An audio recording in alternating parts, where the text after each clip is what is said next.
আসসালামু আলাইকুম এভরিওয়ান, আশা করছি আপনারা সকলে ভালো আছেন। আজকে আমি বানাবো আলু এবং রসুন দিয়ে খাসির মাংস রান্না।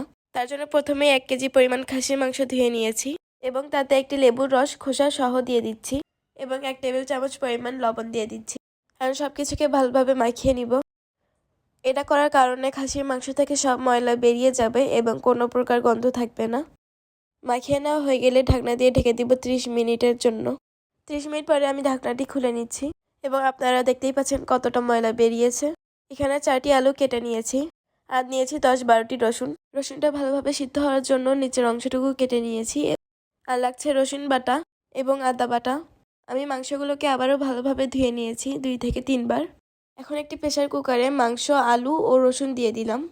এখন দিয়ে দিচ্ছি 3 টেবিল চামচ পরিমাণ আদা বাটা, 3 টেবিল চামচ পরিমাণ রসুন বাটা, 1 কাপ পরিমাণ পেঁয়াজ কুচি, আর দিয়ে দিচ্ছি স্বাদমতো লবণ, দিয়ে দিচ্ছি 1 টেবিল চামচ পরিমাণ হলুদ গুঁড়া, আর দিয়ে দিচ্ছি 4 টেবিল চামচ পরিমাণ মরিচ গুঁড়া। আপনারা চাইলে মরিচটা কম বা বেশি করে দিতে পারেন। এখানে আমি 1.5 টেবিল চামচ পরিমাণ তেজপাতা গুঁড়া দিয়ে দিচ্ছি। আপনারা চাইলে আস্ত তেজপাতা দিতে পারেন। ধনিয়ার গুঁড়া দিয়ে দিচ্ছি 3 টেবিল চামচ পরিমাণ, লংয়ের গুঁড়া দিয়ে দিচ্ছি 1 টেবিল চামচ পরিমাণ। আপনারা চাইলে আস্ত লং দিতে পারেন। আর দিয়ে দিচ্ছি 1 টেবিল চামচ পরিমাণ কালো গোটার গুঁড়া। আপনারা চাইলে কালো গোটা আস্ত দিতে পারেন। 1 টেবিল চামচ পরিমাণ সাদা এলাচের গুঁড়া দিয়ে দিলাম। আপনারা চাইলে সাদা এলাচটা আস্ত দিতে পারেন। আর দিচ্ছি 1.5 টেবিল চামচ পরিমাণ দারুচিনির গুঁড়া। আপনারা চাইলে দারুচিনিটা আস্ত দিতে পারেন। আর দিচ্ছি 1.5 টেবিল চামচ পরিমাণ মৌরির গুঁড়া বা সাদা জিরার গুঁড়া। 1/2 টেবিল চামচ পরিমাণ শাহি জিরার গুঁড়া দিয়ে দিলাম। 1 টেবিল চামচ পরিমাণ জয়ফল গুঁড়া দিয়ে দিলাম। এখন স্টার মশলা দিয়ে দিব।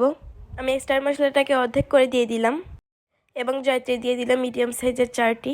আর দিয়ে দিলাম 4 টেবিল চামচ পরিমাণ জিরার গুঁড়া। এখন পরিমাণ মতো সয়াবিন তেল দিয়ে দিব। এখন সব কিছুকে ভালোভাবে মাখিয়ে নিব। আমার মাখিয়ে নেওয়া হয়ে গিয়েছে।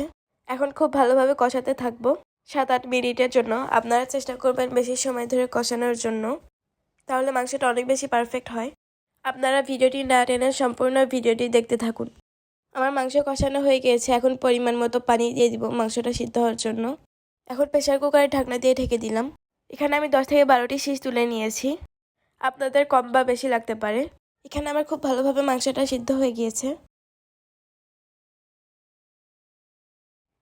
এখানে আমি মাংসটাকে একটি বাটিতে ঢেলে নিয়েছি। এখানে আমি মাংসগুলোকে আলাদা করে নিয়েছি এবং আলু ও রসুন আলাদা করে নিয়েছি। এখানে আমি মাংসের ঝোলটাকেও আলাদা করে নিয়েছিলাম। এখন একটি কড়াইয়ে পরিমাণ মতো তেল দিয়ে 3টি পেঁয়াজ কুচি দিয়ে দিলাম। পেঁয়াজগুলো ভাজা হয়ে গেলে আলুগুলোকে দিয়ে দিলাম। এখন আলুগুলোকেও খুব ভালোভাবে ভাজতে থাকবো। আলুগুলো ভাজা হয়ে গেলে মাংসগুলোকে দিয়ে দিব।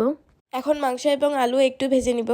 আলু এবং মাংস ভাজা হয়ে গেলে রসুনগুলোকে দিয়ে দিব। এখন সব কিছুকে আবার ভালোভাবে ভাজতে থাক। আপনারা অবশ্যই রেসিপিটা বাসায় ট্রাই করবেন, অনেক মজা এবং অনেক সহজেই হয়ে যায়। আমাদের এই ভিডিওটি যদি আপনাদের ভালো লেগে থাকে তাহলে অবশ্যই আমাদের ফেসবুক পেজটাকে ফলো দিয়ে রাখবেন। আর যারা ইউটিউব থেকে দেখছেন তারা অবশ্যই আমাদের ইউটিউব চ্যানেলটাকে সাবস্ক্রাইব করে রাখবেন এবং লাইক, কমেন্ট, শেয়ার করে দিবেন। এখানে আমার মাংস রান্না হয়ে গিয়েছে। এখন নামিয়ে নিব। ভিডিওটি শেষ পর্যন্ত দেখার জন্য অসংখ্য ধন্যবাদ। আসসালামু আলাইকুম।